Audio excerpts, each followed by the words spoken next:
June 19th, 2016, Oakland, California. Game 7 of the NBA Finals. A game that will go down as arguably the most important in NBA history. On one side, you have the Golden State Warriors, a team that just set the record for most wins in a regular season.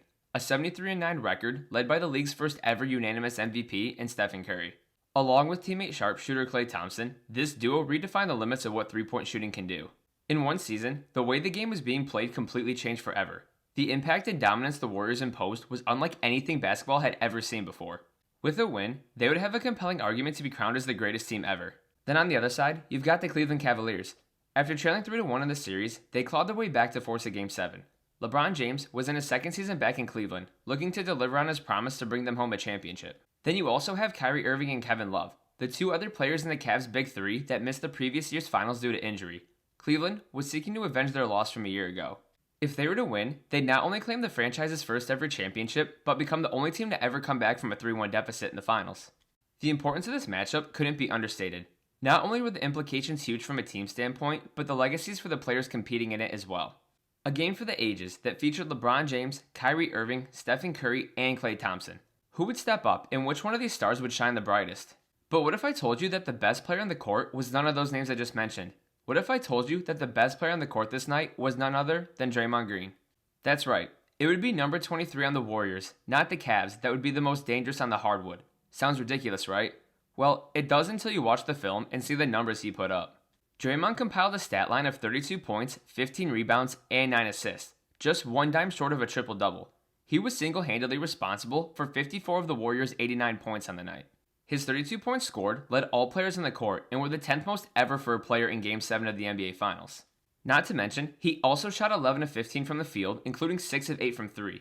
Meanwhile, the Splash Brothers of Steph and Klay went an abysmal 12 of 36 and 6 of 24 from 3. Green's efforts earned him a game score of 35.9, the best out of any player that night.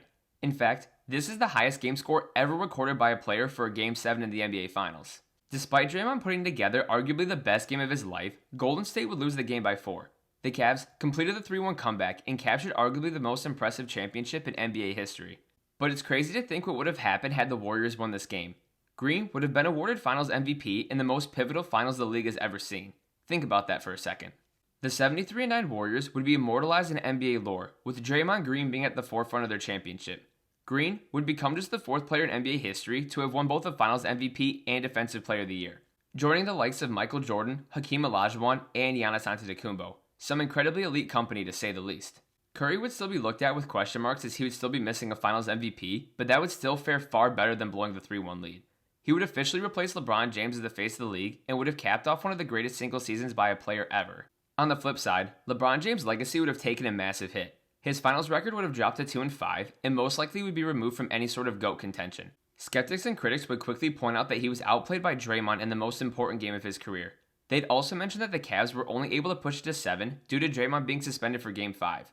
In 2015, the excuse for the Cavs losing in the finals was due to Love and Irving being out. But in 2016, they were both healthy the entire series. What would they be able to say now? With Draymond Green being one of the most controversial and polarizing players the game has ever seen, it's absurd that he has this type of performance in his catalog. Of course, it never gets talked about considering the results, but that doesn't take away what he did that night. According to Basketball Reference, Green currently has around a 77% chance to make the Hall of Fame. I like to think that had the Warriors won this game, his odds would be sitting around 100% right now. So now it's your turn. What are your thoughts on Draymond Green's Game 7, and how do you feel about him as a whole? Do you love him, hate him, or view him as any other player? Let me know what your guys' thoughts are in the comments below. I look forward to hearing what you have to say. If you enjoy the video, make sure to like, comment, subscribe, and share with your friends. Thanks for watching as always, and until next time, peace.